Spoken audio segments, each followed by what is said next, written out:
नमस्कार शिक्षक साथियों, स्वागत है आपका एक बार पुनः आपके अपने चैनल रामनिवास मेहरा में।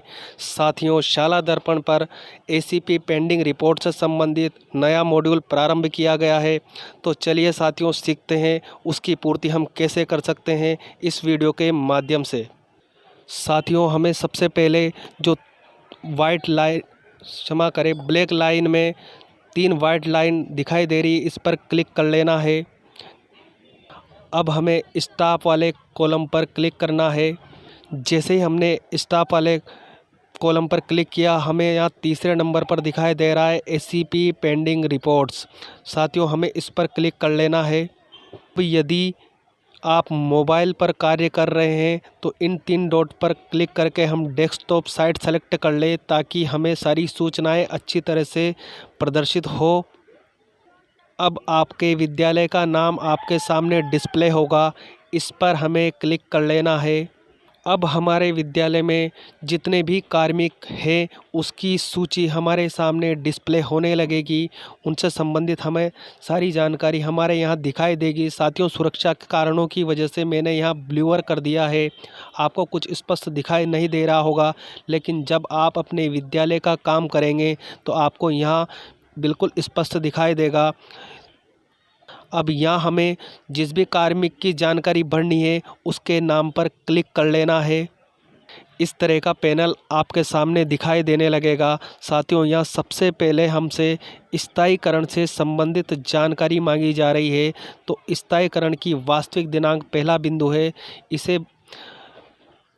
इस कॉलम में हमें वह दिनांक भरनी है जिस दिनांक को हमारे 2 वर्ष परीक्षा काल के पूर्ण हो चुके थे।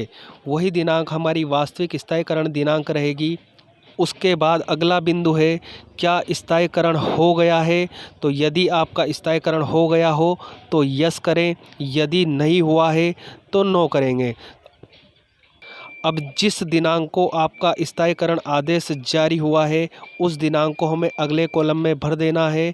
और इसके बाद अगला बिंदु है कारण। साथियों, यदि हम स्थायीकरण हो गया है में नो करेंगे तो हमें यहाँ कारण सेलेक्ट करना होगा।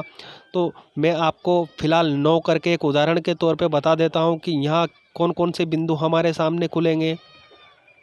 नो सेलेक्ट करने के बाद हमारे सामने इस तरह के कारण की सूची खुल जाएगी। जो भी आपका स्थायीकरण नहीं होने में कारण रहा हो उसको हम यहाँ से सेलेक्ट कर देंगे और यहाँ भर देंगे। अब करते हैं साथियों अगले बिंदु की बात, एसीपी 1, जहाँ आपका स्थायीकरण से 9 वर्ष पूरे होते हैं वहाँ हमें एसीपी देय होती है।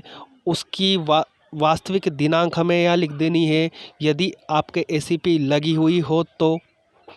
अब क्या वो एसीपी आपको दे दी गई है तो आप यहाँ यस कर सकते हैं।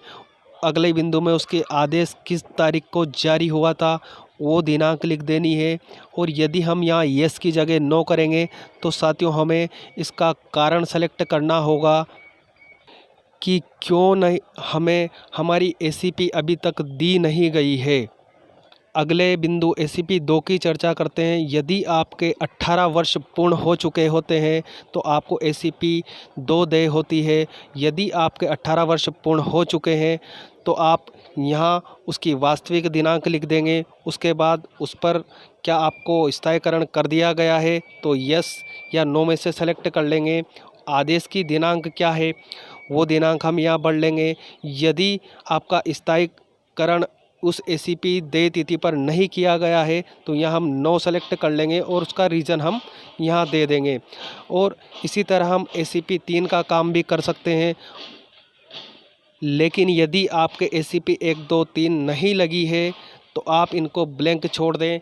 और आखिरी में अंत में हमें दिखाई दे रहा है अपडेट। साथियों, मैं जूम करके बता देता हूँ।